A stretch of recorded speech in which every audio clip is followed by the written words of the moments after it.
recording. Hello, everyone. Welcome back to a very special event.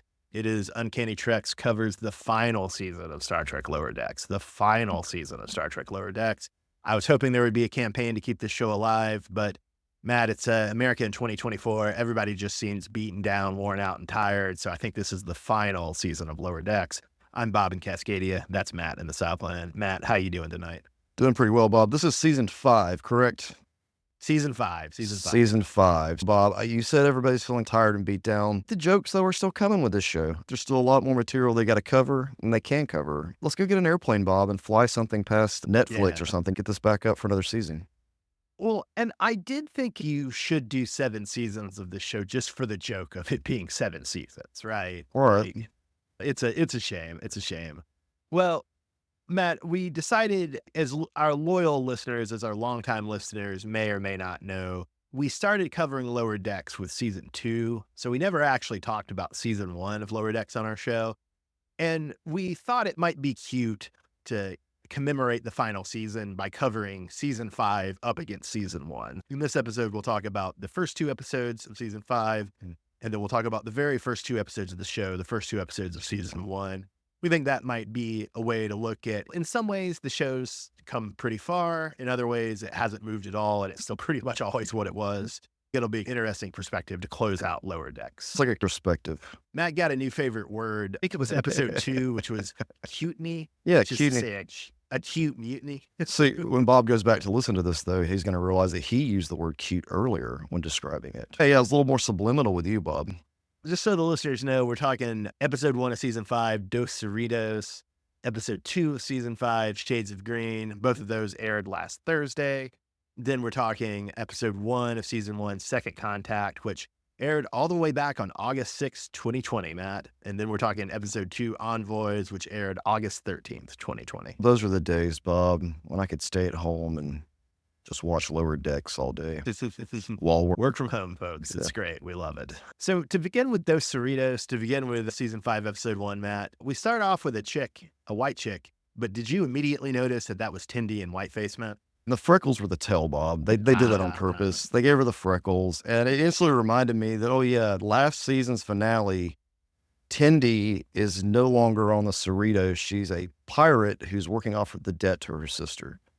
Yeah, her sister, Erica, I think is her name. That is correct, yes. And in a way, this is the show kind of answering our complaint, because I think it was after season 3 where Mariner goes and starts hanging out with this rogue bisexual archaeologist. And we were hoping that the show would have the adventures of Mariner as the rogue archaeologist for a while. And they didn't, and that felt like a disappointment. But here it seems we're committed to having Tindy as an Orion pirate. At least 2 episodes here. So in the opening credits for Lower Decks season 5, we always have that scene of the Cerritos running away from a battle. And the battle has escalated each opening credits of each season. I might be wrong, but I think the new additions to the battle in this season, the final season, are you see the green hand that Apollo has in the original series, if you remember the green hand that grasps the Enterprise. And then it seems like you have the Tholian web from the original series as well. Yeah, V'ger was added in too. You can see I didn't see the V'ger probe from the motion picture. Towards the beginning, you can see the great koala in the stars. That's going to be a running joke from now on, or a running thing in Star Trek. Well, speaking of running jokes, Matt, at the beginning, we see T'Lyn and Mariner play Calto.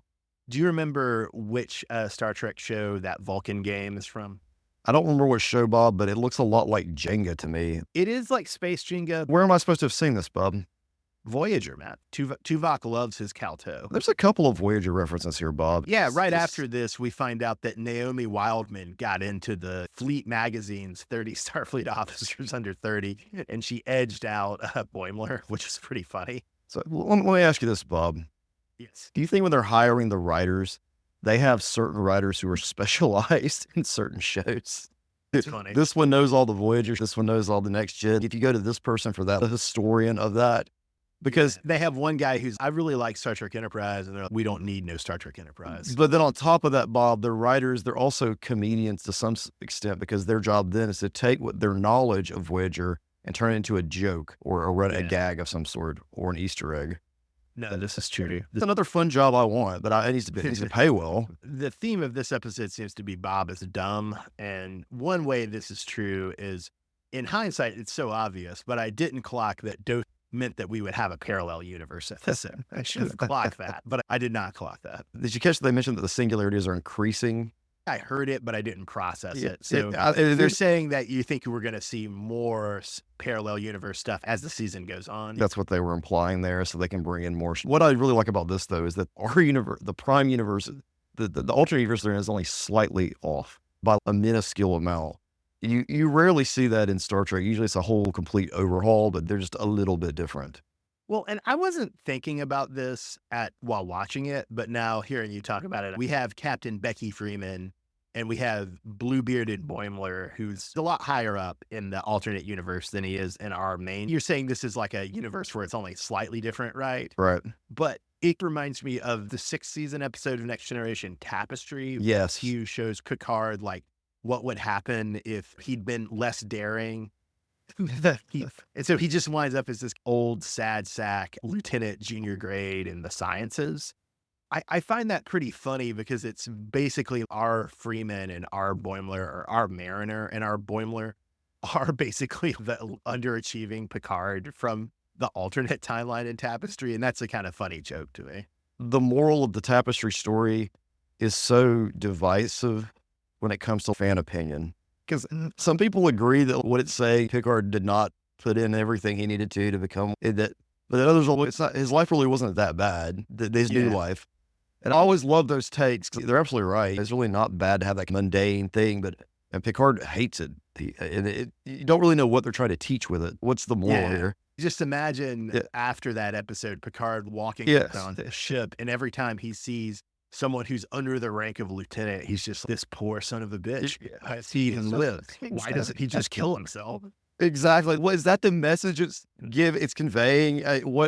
Some people say that is what it is. I guess the most charitable read of that is you could say, well, some people want a mundane life and some people don't. Yeah. But it's hard that could then very much turn into this weird hierarchical argument. Guys, we like to stick with the lower decks.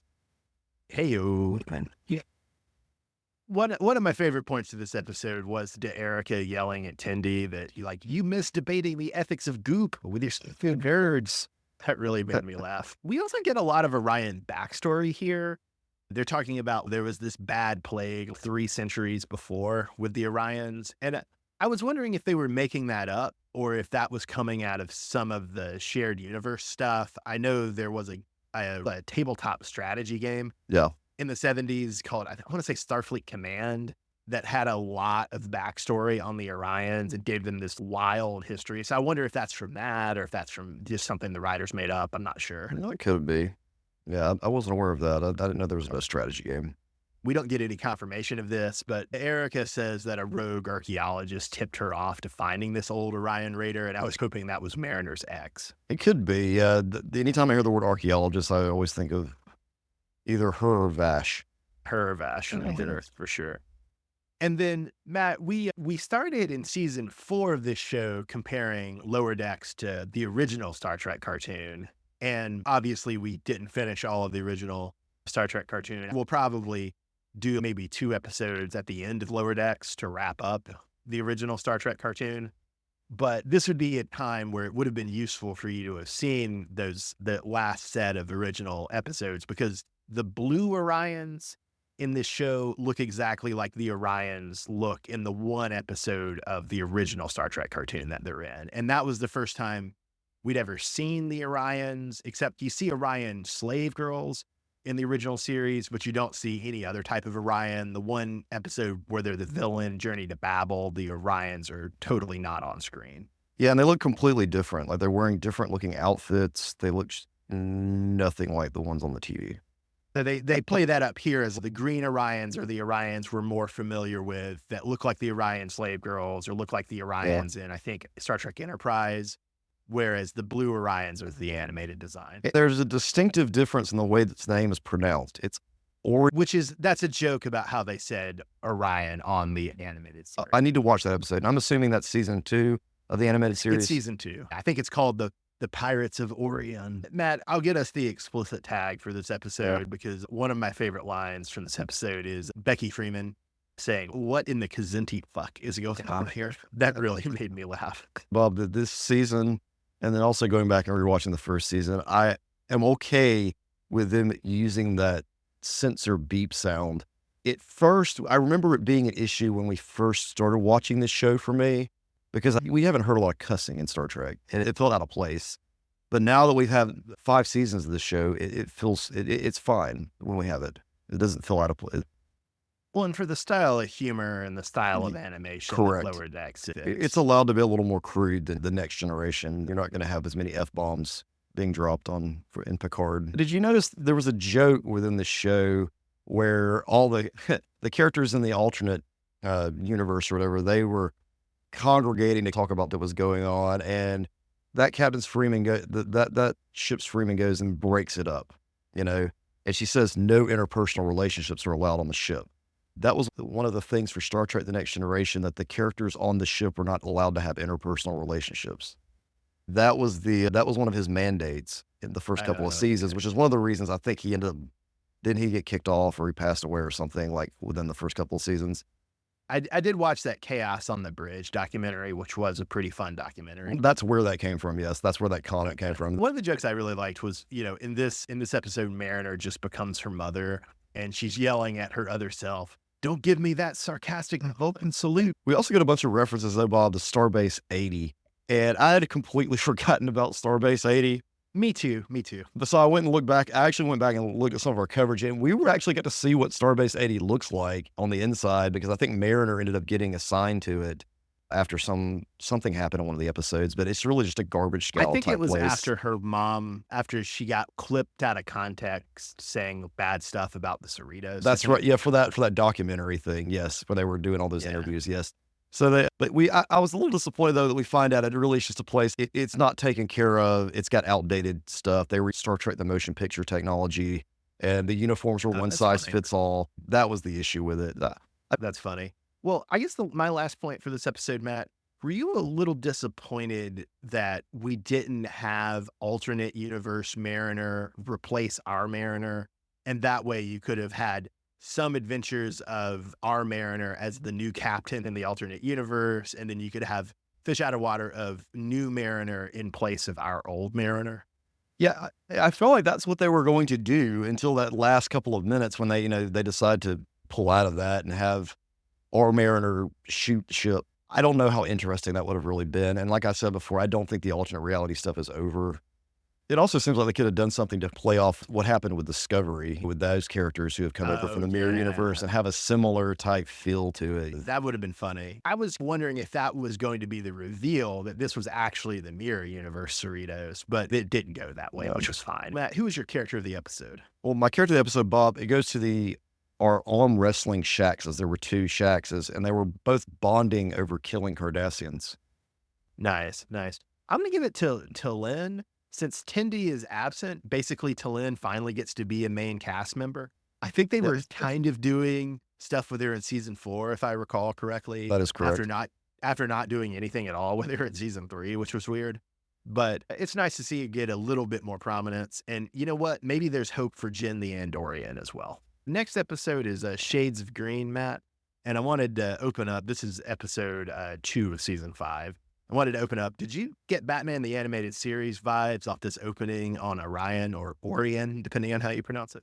To some degree, yeah. The animation really stuck with me. It looked a lot like what I was thinking, the way it panned up. Like you say in the notes, you replace banks and museum robberies. We have a neologism in this episode, Matt. We have Boimler. He's coined a new word. The word is bointer, and it's literally the worst thing I've ever heard. Yeah, I thought I was just hearing him wrong at first, but no, that he was literally saying pointer in place of pointer. It's rough. Do you know what DS9 episode this Orion or Orion cell race is the tribute to? Of course I do, Bob. This is an extremely important episode because this is one of the very few times we see Sisko with both a goatee and hair on his head. Do you like that look, Matt? I do. It's one of those weird middle. It's one of those weird looks. Like I'll give you a good example, Bob. Red face Sting. Didn't last very long. This is Wolfpack Sting look. But yeah, this was the episode was Explorers. It was season 3, episode 22, and we actually covered that episode when we were comparing to Babylon 5, and that episode we compared it to was Confessions and Lamentations, which was a Franklin-centric episode where he was trying to cure some mystery disease that was taking out Marcab's. Is that the one where they have to actually create a plague sector on the station? That is correct, yes. Oh, that's a pretty dark episode. And it hit us pretty hard back then because it was when we were going through the pandemic, Bob. Ah, yes. Oh, yeah, during them times, back in the pandemic days. Well, to go back to Lower Decks, the plot in this one is that, or at least like the kind of ostensible purpose of this one is that the Cerritos crew is helping a society that's transitioning off of capitalism into post-scarcity. And so we get a lot of funny new words, right? We talk, we have the elitist terror cells who are the capitalists who don't want to give up their wealth. We have, I can't remember if it was Boimler or Mariner yelling, "We're on official post-scarcity business." That was very funny. Yeah, another one of the words, Bob, they dropped was cutiny.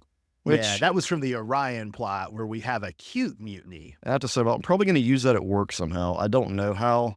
We don't have unions here. Well, I think you do, but they're just toothless. Matt, I wanted to ask, so we've cleared up who the Orions and the Orions, or the blue Orions and the green Orions are, Yeah. But I was a little confused at the end. Did they explain why the blue Orions are now working for Erica? Not really. I thought it had something to do with the laughing gas, but no, that's not it. Since the Orion magistrate, or whoever she is, confiscated both houses' wealth, but now the Orions have the wealth that the Cerritos got from the planet that's going post-scarcity. Right. Maybe they can afford to hire the blue Orions who are penniless and have to work. Maybe that's the principle. That makes sense. Just me trying to like headcanon it. All right, Matt, who's your character of the episode? My character of the episode, Bob, goes to Talin, and that was for her fixing and destroying the shuttle because that was special to Rutherford and Tindy. It was something they did when they had time to work together. That was sweet. There's literally nothing to this character, but one of Boimler's new Lieutenant Ensigns is a Tellarite, and I do like having Tellarite characters, so I'll give it to this Tellarite, whose name I didn't bother to look up. Honestly, that little side plot, those two characters, the way their characters were handled, is that I almost picked one of the other one. I don't know. It wasn't a Tellarite, though. I did, Bob, for real, because they were interesting. They were extremely interesting. They're suffering under the tyranny of Boimler. That's inherently sympathetic. Exactly. They went so far as to fake their own deaths to get away from Boimler. I mean, wouldn't you? All right, Bob. Time travel time, Matt. We're going back in time we're going all the way back to the first season. And let me tell you something, Bob. It is so strange to go back and watch the first season this way. I remember a lot of the plot points, but some things are different. One of the best parts about this, too, is that we get to watch the intro and we get to see where it started versus where it is the final season. And they're so different. They've added so much to the intro. The actual opening scene is we have a drunk Mariner accidentally stabs Boimler. And I assume when I first saw this show, I probably thought that was excessive. In hindsight, no, Boimler deserves that and so much more. Yeah. And we'll talk a little bit about this at the end of the episode too, Bob, but I just felt like they were really taking risks with some of these like things they were doing in these. I might disagree with you. Just said, though, you probably would have found that excessive because it doesn't fit Star Trek. It's Cartoon Network-ish. Another interesting thing that they start with and that doesn't stick around is that Boimler, when he first meets Tindy, is weakly macking on her. I'm really glad they dropped that. I don't think that should have gone anywhere. Yeah. Do you remember, Matt, the first time you saw that the lower deckers sleep in hallway bunks? Did that surprise you? Yeah, it really did because it seemed like everyone else had decent quarters on the ship in the other shows that we've watched. But then again, we were only following the senior officers and senior staff. So then you're like, oh, okay. So they're the ones with the nice quarters. Matt, were you triggered when Mariner shows up in Picard's nemesis dune buggy? Bob, I get triggered by all dune buggy scenes. Dune buggies are awful. I see you. I hear you. You're valid. You ever ridden in one, Bob? Yes, I have. They're painful. Painful. Yeah, they jostle you around. They jostle you around. So I was really astonished, Matt. In the pilot, Mariner mentions her time in a sentient cave, which is, I think we're actually shown in the season 4 finale, or maybe not the season 4 finale, but a late episode in season 4 where they're all in a cave. We also have a really famous image, at least to me, this is a defining image of Lower Decks, which is Boimler getting hurled around by a giant alien monster as the farmer yells to Mariner, "It's okay, she's a herbivore. She's just gumming on him to sponge out some of his fluid." Okay, I laughed so hard the first time I saw this, and then I laughed so hard last night when I watched this again. Oh, that is the funniest scene. That former dude is hilarious. He immediately says after that, "You want a snack or something?" Mariner's like, yeah, you got any of that milk? Later on, Rutherford makes a monkey's joke. Which I had to believe was solely targeted at my uncle, who is both a big Star Trek fan and a big Monkeys fan. It had to be just for that demographic, Bob. I'm like, well, why was anyone making a monkey's joke in 2020? Barnes describes it as ancient Earth classical Yeah. monkeys. Which, granted, that's not a new joke in science fiction. Oh, But still, it's a no. joke I enjoy. Yeah. And another joke I really liked also has consumption-based humor is Ransom yelling, "Did I eat flesh?" And Tindy's like, "Only a little." And Ransom's like, "How much flesh did I eat?" We end the episode with a lot of references to old Star Trek stuff, Matt. And were you a little sad that even super nerd Brad Boimler doesn't know who Gary Yeah. is?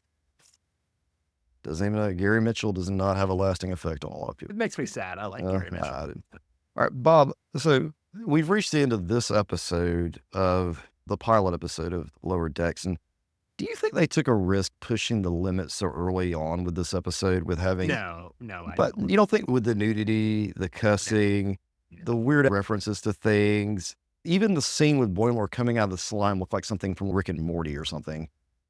No, I don't think it was a risk. Enterprise, the JJ movies, and Discovery had already broken the formula in different ways so much. As we've established on this podcast before, I only watch animation that has intellectual property. I don't actually watch other animation. But from what I understand, this is so familiar and so much like Rick and Morty and every other adult animation on TV. And to the point where I think if I did actually like watch Futurama or Rick and Morty, it would probably make me hate Lower Decks. But because I haven't, I can stay kind of pure. The Star Trek formula has already been long broken. It's just an imitation, from what I understand, of what the dominant form of adult animation humor is. I don't see it as being a huge risk at all. Were they trying to target a younger audience with these types of things? You mentioned your uncle. I don't feel like your uncle would watch this, but they did put a monkey joke He in there for watches him. it because I buy him the DVDs, but he doesn't. He probably wouldn't care enough to seek it out if I didn't buy him. Gotcha. See, and that's what I'm wondering. Are they excluding that audience to bring in a new audience? Well, it's also just how likely is my uncle to get then CBS All Access, now Paramount Right. Plus, not super. And I don't know, the fact that we got 5 seasons of it, I don't know if that's a testimony to the strength of the Star Trek brand, or if it's a testimony just to, in an earlier era of streaming, you could do anything, that's coming to a close. Or maybe it actually did do a good job of like getting long-term fans with deep cut humor and getting newer fans by being so similar to Rick and Morty and Futurama. I mean, that could be it, yeah. And definitely with the animation style, it fits the same sort of standards of what we see, today. You're 100% right about that. That's what most adult animation looks like. Western animation. Yeah. I just wonder sometimes if they did also take a risk just it being animated, because we're so used to live action Star Trek. And the only other animation we had up to this point was the 70s animated series, which I find charming now that you forced me to watch it. But looking at it from far away, it looks like it's insane. Well, I would say no, though, because granted, it's a very different animation, but Star Wars had already very much proved that you could take a successful science fiction franchise and move it into animation. Now, granted, that the Star Wars animation was more serious and more kid-friendly and more CGI aesthetic. So it's very different in those ways. But I still think that the Star Wars example was why this wasn't so much of a risk, if that makes sense. And Prodigy, Bob, is proof that we couldn't get enough of it. It was so influential that they just had to totally duplicate the aesthetic in a much worse way in Right. Star Trek Prodigy. All right, Which Bob. even with that crap, they got 2 seasons from. All right, Bob. So for the first episode of Lower Decks season 1, character of the episode goes to Shaq. Sorry, for the joke that becomes somewhat long running, where he recommends we detonate the entire warport anytime something goes wrong on the ship. I love it. That's why Shax is my character of the episode. It's a great joke. All right. Yeah, mine is Dr. Tiana for yelling, and obviously she's my favorite character on the show. Her yelling, "Nobody's authorized to pass out." Yeah, exactly. All right, Bob. So the second episode of Lower Decks in season 1 was entitled Envoys.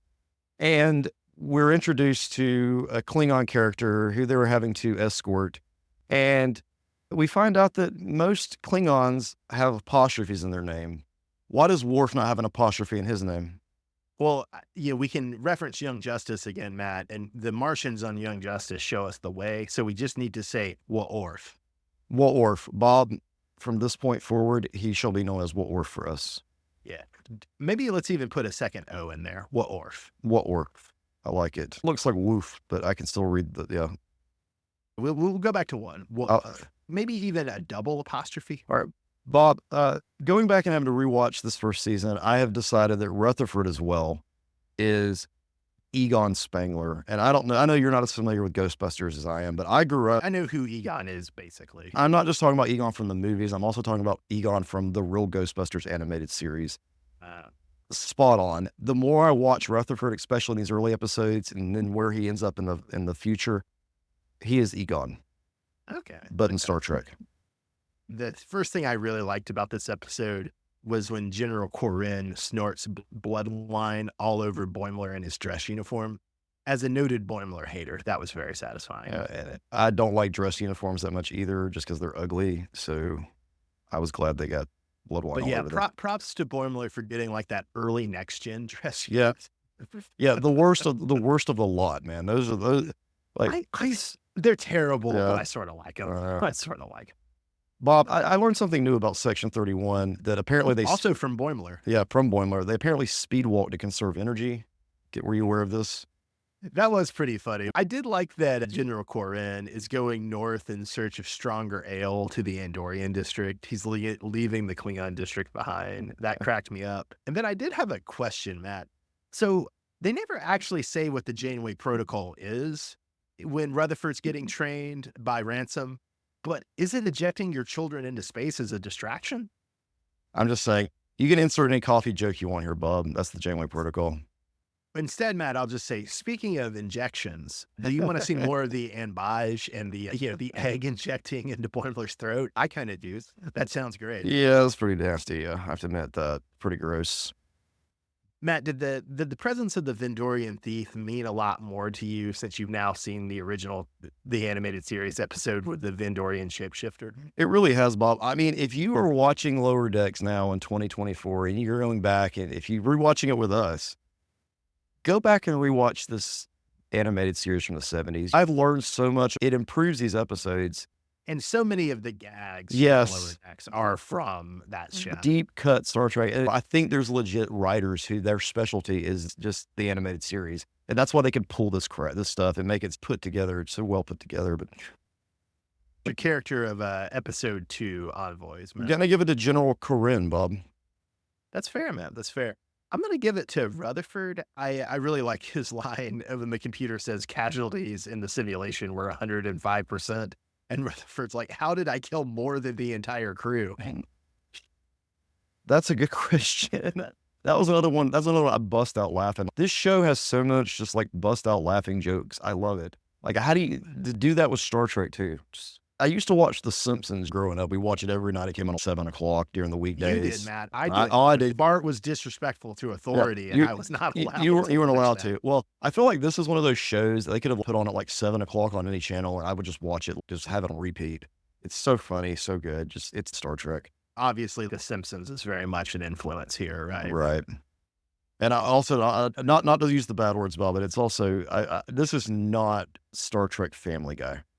That is very clear. The quality of the writing is much better than what you see on your average episode of Family Guy. It sort of is, though, just with the structure of always references, right? And now, granted, there's some humor that's not references. But it does not do cutaways. It does not do cutaways. As long as it never does that, and that makes it very distinct. Family Guy was really bad about that. I think you're right that it doesn't do cutaways, but I still think the style of reference humor is very similar to Family Guy, but it does at least do jokes beyond references. It's also to a niche audience, though, Bob. Whereas Family Guy is more just about anyone. only your target audience is really going to get most of the jokes. That's why the writing has to be at a higher level than Family Guy. On a happy note, Lower Decks is back. We got 8 more episodes of it. I'm delighted to see 8 more episodes of it. Truly, it and Strange New Worlds are the only new Star Trek. I agree, 100%. All right, Bob. All right. Well, this has been Uncanny Treks. I'm Bob in Cascadia. That's Matt in the Southland. Have a great night, everybody. Thanks for listening.